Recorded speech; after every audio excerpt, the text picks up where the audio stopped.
Durante generaciones, la búsqueda de la preservación de la historia y del conocimiento humano ha ido cambiando, y se ha perfeccionado sobre múltiples materiales: roca, madera, arcilla, piel, papel y recientemente sobre medios digitales.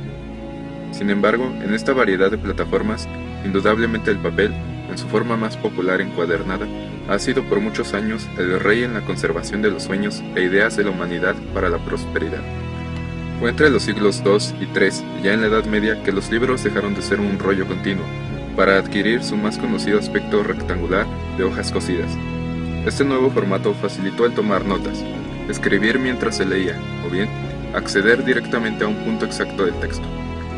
La posterior transformación en las ciudades europeas cambió las condiciones de producción de libros, ampliando su difusión.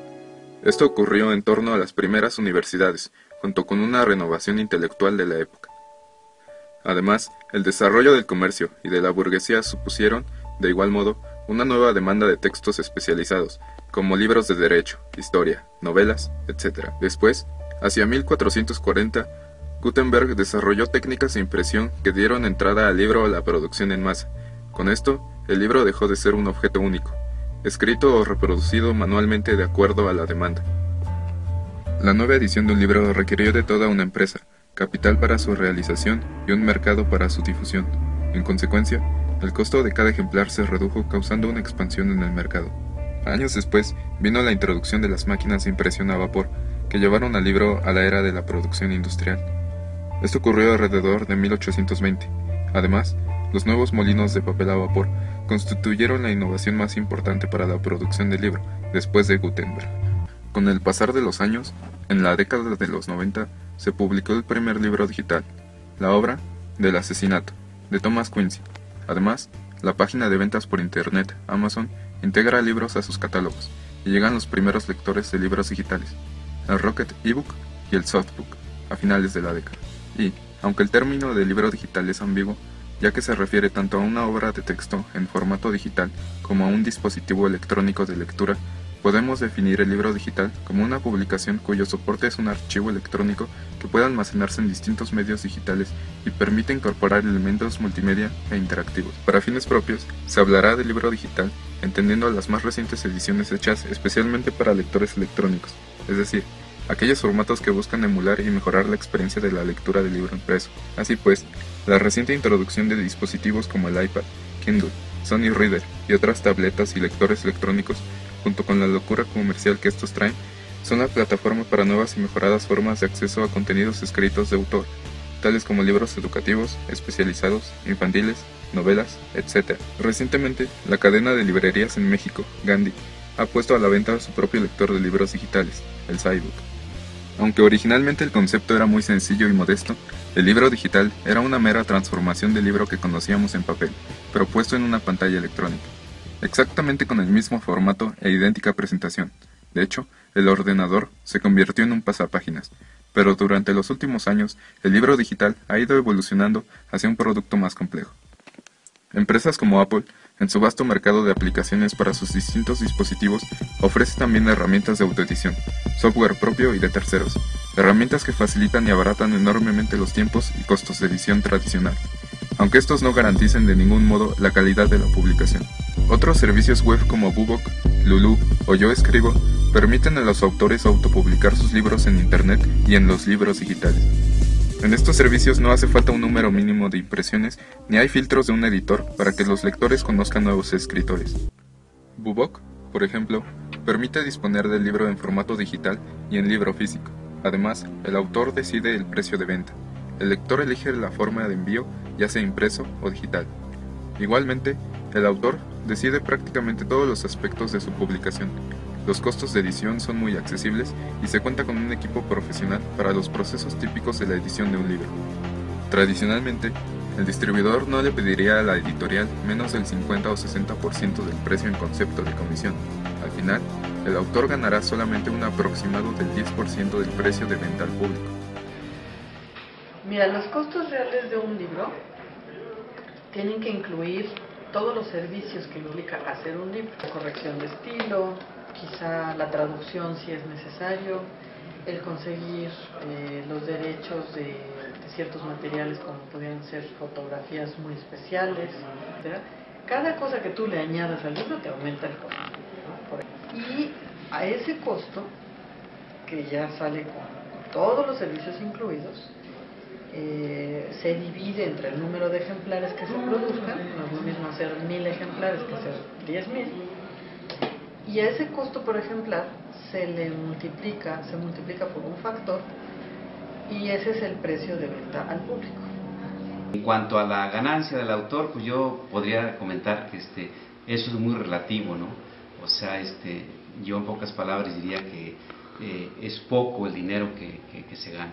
El 10% de la edición son para los derechos de autor, ¿no? Pero que si no eres un autor de éxito, pues no podrías sobrevivir con las regalías.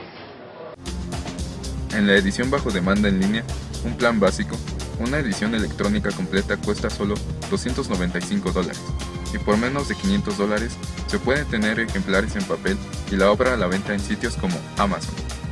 Los márgenes de ganancia para el autor, aseguran, no son nunca menores del 40% y pueden alcanzar el 50%.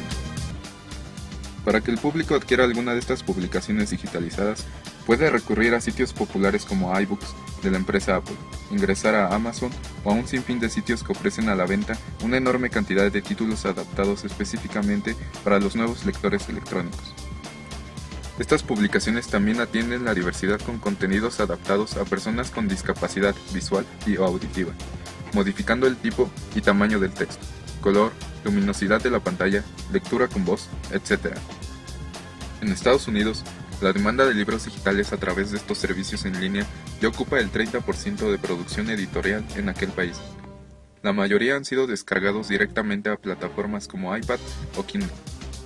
Sin embargo, cabe preguntarse qué tanto responden estas cifras a una moda, o bien, si es el indicador de un incremento de la presencia de este formato en el gusto del lector asiduo. No es una moda, porque pienso que es un sistema tecnológico que va desarrollándose y que además es como el futuro de muchas editoriales. Entre ellas, cito el caso de la Enciclopedia Británica, que pues ya no se imprime, se hace en formato digital. Creo que es algo que llegó para desarrollarse más, no tanto para quedarse, sino que como toda la nueva tecnología, pues aparece con ciertos formatos y se van modificando y van mejorando. Pienso que está dentro de la nueva tecnología, pero ni por mucho creo tampoco que venga a desplazar al libro impreso. Ahora, veamos algunos datos, mitos y realidades del libro digital. Algunos consideran al formato del libro digital como un promotor de la lectura. El 50% de los usuarios en Estados Unidos que tienen un e-reader afirman leer más libros digitales desde que usan estos dispositivos. Yo tengo una opinión ligeramente contraria, no a la utilización, sino yo le he llamado, designado totemismo digital. O sea, es digital, es muy bueno, pero necesitas una serie de entrenamientos, una serie de habilidades, ¿sí? Una serie de hábitos que todavía no se adquieren. Por ejemplo, cuando tú trabajas digitalmente dices, soy muy eficiente, pero trabajas bajo un automatismo, donde aplico el comando, obtengo el resultado, y muchas veces ya no apelo al conocimiento adquirido. Sin embargo, nuestro país apenas empieza a acercarse al mercado de los libros digitales. Tan es así que la Cámara Nacional de la Industria Editorial Mexicana no tiene cifras sobre su venta, y hasta 2011 el Centro Regional para el Fomento del Libro en América Latina y el Caribe reportó que solo el 1% de las editoriales latinas han publicado en este formato, con 40 títulos apenas. La descarga de textos es gratis en algunas ocasiones, o a bajo costo. Además, se puede adquirir un libro desde cualquier parte del mundo. Aunque debe tomarse en cuenta que existe dificultad en algunos sectores y países para acceder a esta tecnología, y es necesaria una reposición del equipo, debido a la obsolescencia programada. Además, no existe una oferta digital tan amplia como en el caso de los libros impresos. Estas obras se editan con gran rapidez y pueden actualizarse cómodamente corrigiendo errores y añadiendo información. Pero los contenidos de ese libro, ¿quién los decide? ¿Quién garantiza que ese autor que manda a hacer su libro en Google no se esté plagiando a alguien? Para eso existen en muchas instancias, en las editoriales, en las universidades, en todos los lugares donde se publica, comités editoriales, que son una comisión que manda a leer, a revisar esos materiales a expertos en la materia, para ver si nos están diciendo mentiras. Cualquiera puede editar el contenido, hacer ediciones que borran contenido importante, introducen errores, datos falsos, contenido inapropiado u ofensivo. Además, se pueden imprimir garantizando las ventajas de un libro impreso, aunque existen en algunos casos bloqueos de impresión o copia con el fin de proteger los derechos del autor. Tal es el caso de libros digitales en tiendas como iBooks. También se ha hablado mucho sobre las ventajas psicológicas de los libros digitales. Para la gente que estamos metidas en este campo de lo editorial, concretamente de las imprentas, sí hay una reducción considerable en cuanto a estas cuestiones de los químicos, de los solventes, etcétera, ¿no? Sí, es una gran ventaja, que baja mucho los costos. Y además, pues, aparentemente es ecológico. Pero bueno, tiene otros medios de contaminación. ¿Sí? Hay un gran basurero electrónico en China. Por una parte evitan la contaminación asociada al transporte de libros. Sin embargo, las bacterias no son eternas, por lo que es necesaria una fuente de alimentación, cosa que no ocurre con los libros de papel. Los dispositivos digitales reducen considerablemente el espacio físico que se necesita para almacenarlos, pues poseen una enorme capacidad de almacenamiento. Podemos desplazarnos con una biblioteca entera y preservar los escritos. Se ha mencionado que no pueden ser quemados, no se desgastan, no se desempaderan, lo que incrementa su durabilidad. Pero también es cierto que los dispositivos de lectura son frágiles frente al libro tradicional y pueden estropearse en ambientes como el campo o la playa. La ONU calcula que se producen en torno a 50 millones de toneladas de esta clase de residuos al año. Además, el tratamiento inadecuado de esta basura puede ocasionar un grave impacto al medio ambiente y poner en riesgo la salud humana. Para la industria editorial impresa se ha dicho que necesita de decenas de millones de árboles cada año, pero sus defensores afirman que otros millones son reemplazados plantándose cada año solo para la industria del papel. Bosques enteros son protegidos, por lo que se dice que la industria del papel no reduce los bosques, sino que los aumenta. Además, mencionan que un libro puede compartirse toda la vida, evitando consumo de energía innecesaria en comparación con las fuentes digitales.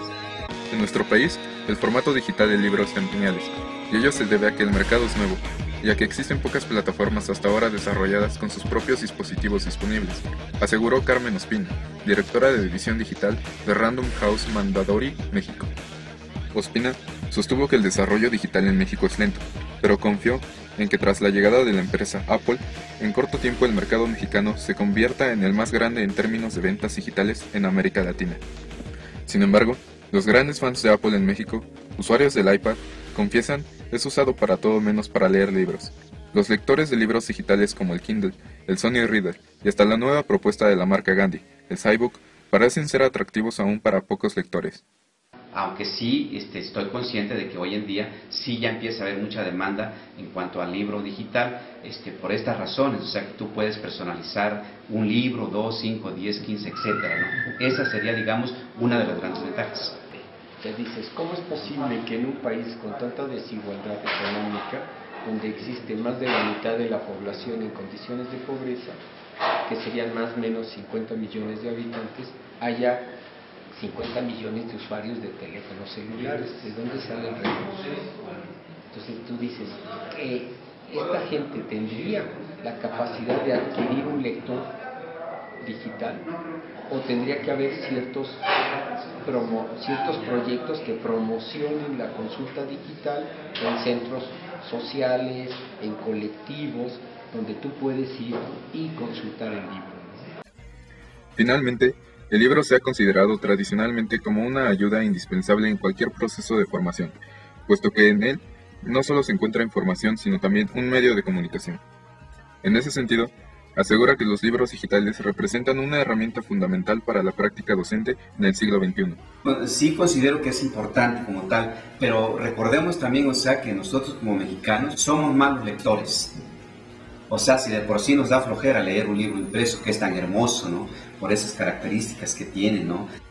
De esta forma, el libro digital tiene las mismas características funcionales que el libro de papel, y además, Ofrece servicios más complejos como interoperatividad, renovación constante de la información, acceso directo a medios interactivos, etc. Aunque el libro digital también plantea algunas dudas en este sentido, como el aumento de la piratería y la falta de conciencia ciudadana en lo referente a los materiales digitales, falsa información, etc. Es decir, que los medios digitales para la educación deberían ser constantemente supervisados por el docente. Por último, en opinión de los expertos, el libro digital de ningún modo reemplazará al libro impreso, o al menos no a corto ni a mediano plazo. Yo pienso que es producto del desarrollo tecnológico. Considero que los dos tendrán que convivir porque parte de un principio. No toda la gente tiene los recursos técnicos para leer, consultar un libro electrónico. Por sus características de edición, ofrece una gran ventaja al escritor independiente, pues en línea encontrará una amplia variedad de servicios y costos accesibles para la publicación de su obra.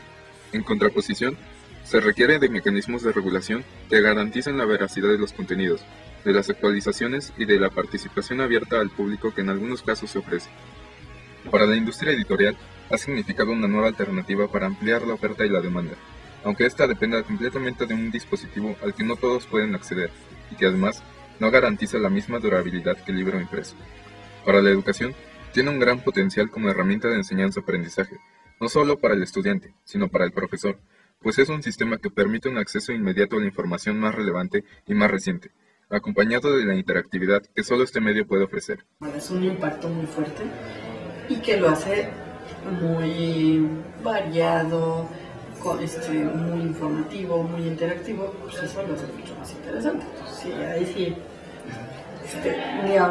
no hay punto de discusión. Pienso que facilitaría el trabajo de atención a un público mayor. Hay mucho déficit de profesores, hay mucho déficit de locales, y que sería una vía de poder consultar directamente en tu casa o recibir una instrucción mucho más directa y posiblemente más eficiente. Me parece que conjugar estas dos cuestiones es importantísimo. De hecho, bueno, yo el planteamiento que tengo a mi carrera de diseño gráfico aquí en Xochimilco, es que nosotros a nivel de los talleres podamos tener el manejo de las dos cosas. Pues bien, el libro digital ha llegado, no como reemplazo, sino como un complemento al libro impreso, que gracias a la libertad que ofrece para su impresión puede romper la brecha entre uno y otro formato, manteniendo siempre el principal propósito del libro, la preservación y difusión de nuestras ideas y nuestros conocimientos.